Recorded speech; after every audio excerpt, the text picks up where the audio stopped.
Диабет менен ооруган бейтаптарга сабыз жесе болобу же болбойбу деген суроо мени ар дайым ойлонуп желе. Атайын маани берип изилдебесем дагы сырттан ушундай 2 айда жүрчү элем. Эми акыры жооп таптым. Диабетиктерге сабыз жеш сунушталат. Ал бардык эле адамдарга сунушталат негизи. Анан ошол диабетиктерге зыяны жок деп айткым келет. Башка азыктарда болгон сыяктуу мында дагы витаминдер бар, мында дагы микро макро элементтер бар. Ошондуктан иммунитетти көтөрөт. Ар кандай вирус, микроб, ушундай зыяндуу микроорганизмдерге каршы күрөшүү мүмкүнчүлүгүн ашырат адамдын.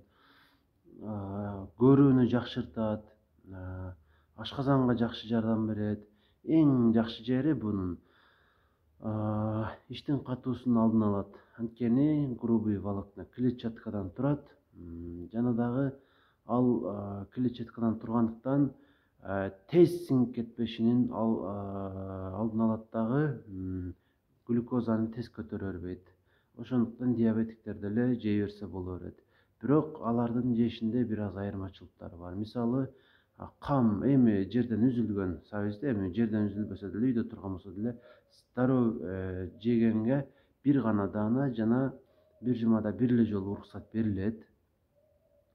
Анан тамак катары эми бардык эле тамактарга кошулган сабызды жесе боло берет. Бирок корейский салат сабызден жасалган абсолюттүү түрдө сунушталбайт. Көп нерселер кошулгандыктан глюкозаны көтөрө бериши мүмкүн. Жана глюкоза көтөрүлгөндөн кийин сөзсүз түрдө глюкоза токсичностько алып келип, кан тамырларга, деги эле организмге өзүнүн зыянын тийгизип коет. Ошол негизинен жөнөкөй адам болсоңуз, оорубаган адам, сизге чектөө жок. Айрыкча эркек адамдарга көбүрөөк сунушталат. Аялдар деле жесе жакшы болот.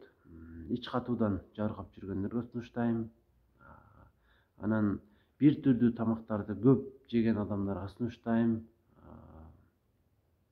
Негизи баарыңыздар эле жесеңиздер жакшы болот. Бирок бир аз этияттаган дагы жакшы, тиштерди катуу азык болгондуктан.